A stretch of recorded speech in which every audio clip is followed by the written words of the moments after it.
President Biden and former President Trump will face off in the first presidential debate of the 2024 election tomorrow.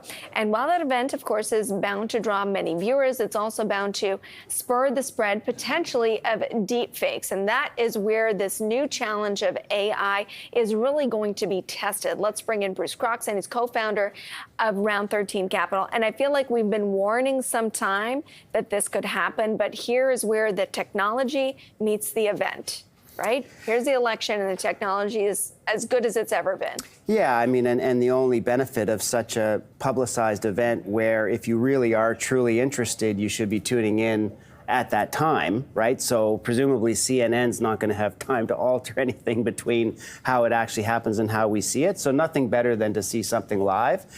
But shortly thereafter, right, as is always the case, people are going to pick up little snippets and segments, and they will either, if you're a Democrat, you'll pick the worst of Trump, right? You'll start with an image of him looking like an idiot and take the worst of him, put it together, and they'll say, "This, do you want to elect this guy as president?" That is a cheap fake, right? That is like without context, pulling it out of nowhere, off it goes, and we're seeing, and we've been doing that for years, right? And the only difference, though, Amber, right, between all these years of having to contend with that, like if a news segment puts something up that clearly is out of context or, spurs questions about its validity, it doesn't immediately go to 75,000 other places and get shared around and passed off as truth, and then you have to dig out from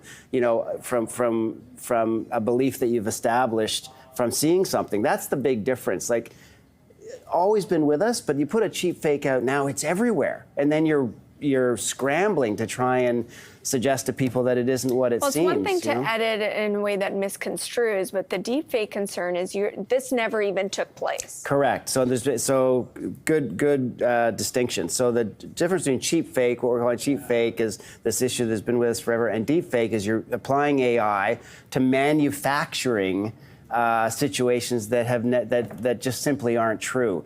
The only good news on the horizon for that is the power of AI being what it is.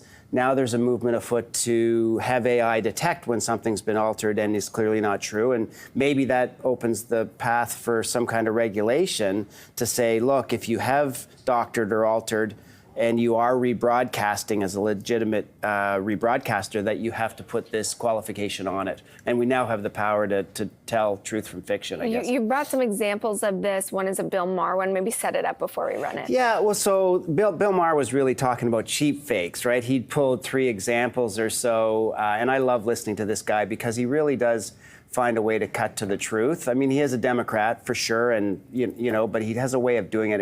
And he used 3 recent examples of Joe Biden really just doing what he does. He's trying to, in the example here, he's trying to sit down. He's sitting down before anybody else, and they turned it into a funny clip about it looked like he needed to go to the bathroom, right? Taken out of context.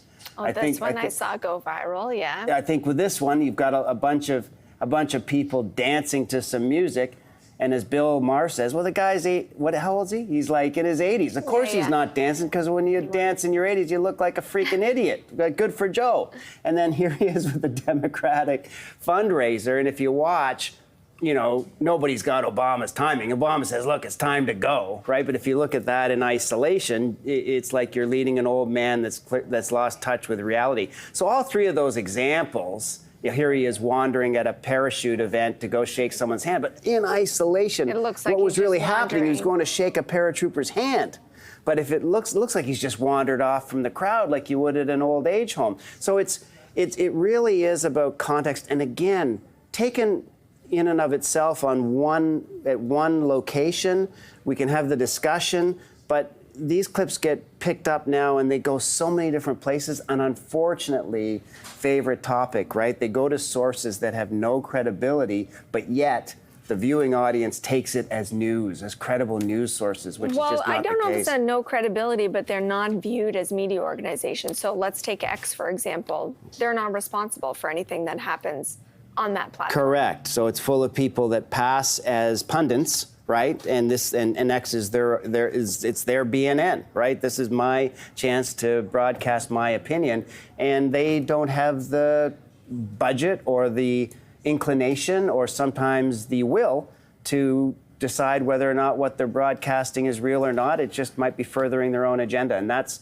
unfortunately the news environment we live in today. Well, especially the way they write it. I see it all the time. It's like they don't want you to see this. Like there's a reason mainstream is not covering it. It either didn't pass the smell test or whatever. Right. But that fake news label was so beautifully effective in delegitimizing mainstream news, because now you can just say they're ignoring this on purpose, and here's the video. And it's so too bad. And then just to complete that almost perfect misinformation cycle, a lot of the news stations now don't have the budget to go deep into every issue to say, look, these are the actual facts. So it's a vicious circle, and I guess the only advice I have, and we are on the eve of a very important live event. Watch it live, and then just be careful about who you rely on for rebroadcast and opinions. And dig a little deeper is what I'd urge people to do, because as you can see now, the stakes are very high, and some would say democracy itself is at stake.